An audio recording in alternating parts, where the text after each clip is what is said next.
maybe we could start our discussion of sexual differences in mating strategy with that. So first of all, what's the evidence that suggests that women are in fact choosier when it comes to sexual partners than men, and how much choosier are they?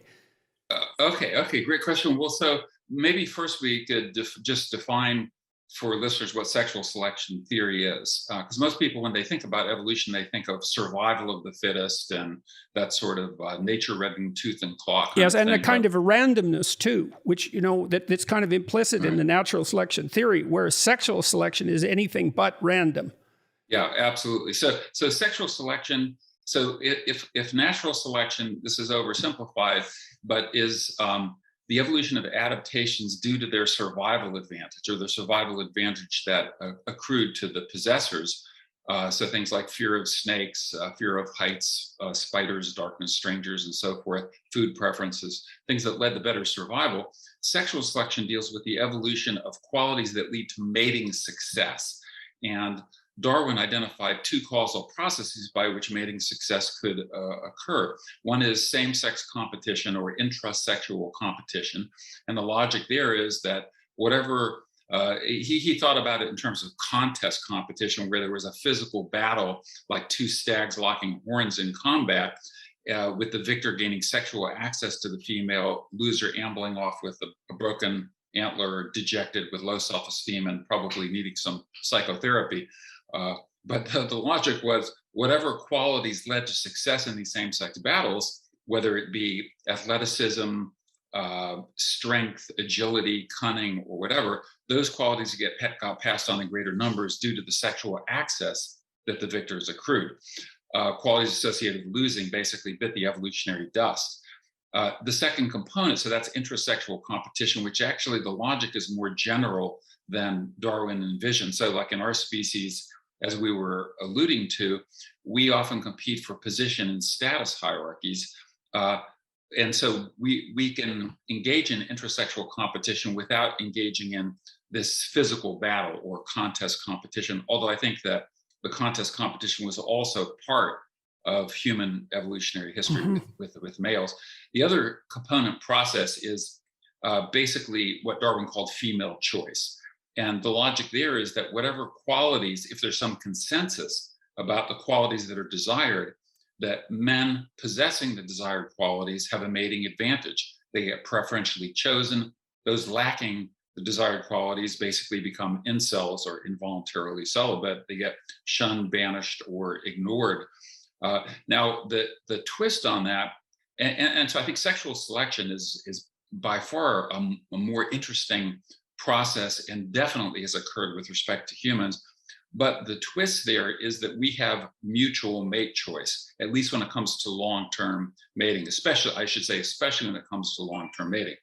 And that gets to the issue of Trevor's theory of parental investment, where he asked the question, well, which sex does the choosing?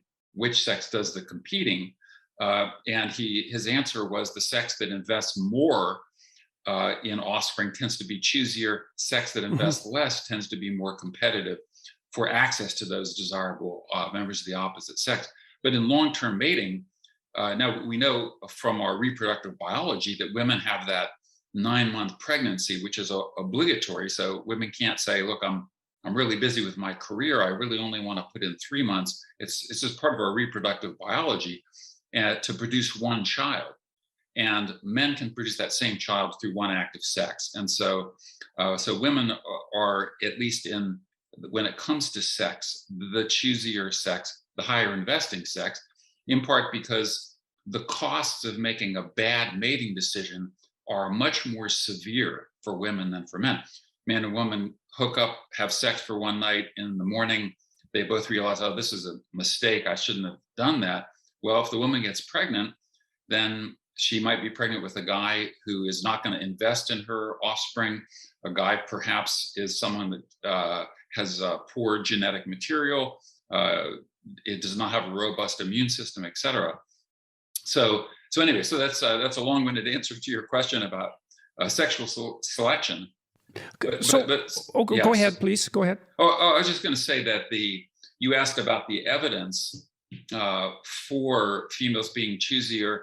and they are choosier primarily in the context of casual sex or short-term sex.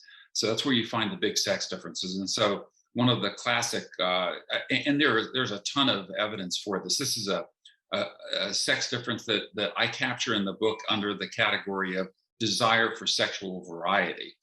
So men have a much greater desire for, meaning a variety of sex partners than women do. And so the choosiness comes in on, I'll just give you one experiment. This is a classic study done by Elaine Hatfield and Russell Clark, where they had male and female Confederates, which for listeners are members of the experimental team. It doesn't mean people from the South United States. But they had male and female Confederates simply walk up to members of the opposite sex on a college campus and say, "Hi, I've been noticing you around campus lately. I find you very attractive. Would you," and they asked them one of three questions: would you go on a date with me tonight? Would you come back to my apartment with me? Would you have sex with me? And it was a between groups design. So they simply recorded the percentage of individuals who agreed to these three different requests. And of the women, about half, about a little over 50% agreed to go out on a date with the guy. 6% agreed to go back to his apartment. 0% agreed to have sex with him. Most women need a little more information about the guy before they're willing to have sex. Of the men approach, also about 50, by the female Confederate, about 50% agreed to go out on the date. 69% agreed to go back to her apartment, and 75% agreed to have sex with her. And so if you talk about choosiness, are you willing to have sex with a total stranger who you've met for 30 seconds? Women unwilling to, and in general, men very willing to. And this is a study that's been replicated now in several European studies. Very difficult to do this, as you might imagine, to get this by the IRBs or ethics committees in the United States anyway. I assume it's similar in Canada. Or worse. Or worse. So, but yeah, the kinds of studies we really want to do are more difficult to do nowadays. But it's been replicated in several Western European countries. And you can get women off of the 0%. You can get a few percent of the women saying yes if the guy's really, really charming. If he's Brad Pitt or I don't know what the modern equivalent is, Ryan Gosling, or one of the or perhaps a famous rock star. But that's one illustration of the answer to your question about, well, what is the evidence for female choosiness? Now, the interesting thing, I'll give you one more. So there are studies that ask, what is the minimum percentile of intelligence that you would accept in a potential partner? So, we explain percentiles to people so they understand 99th percentile, first percentile, 50th, and so forth. And basically for things like a marriage partner, men and women are roughly equal. They both are very exact. And they say what they want, like say 65th, 70th percentile in intelligence. Where the sex difference comes up is just a sex partner, a pure sex partner with no investment. Women still maintain, they still want, let's say, 60th or 60 plus percentile in intelligence, whereas men drop, to embarrassing levels. That doesn't really, it becomes irrelevant. The 35th, 40th percentile men go, if she can mumble a little bit, that's fine, or even not.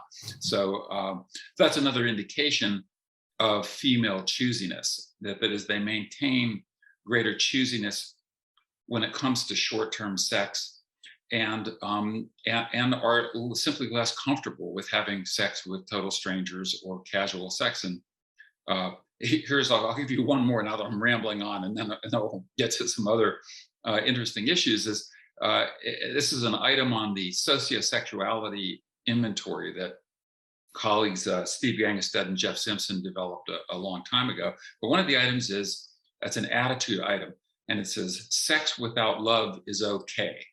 Do you agree with that or disagree with that? And there you get a large sex difference. So in the 7-point scale, where 4 is the midpoint, men average about 5.5. So they say, yeah, sex without love, yeah, that's okay. Women are about 3.5.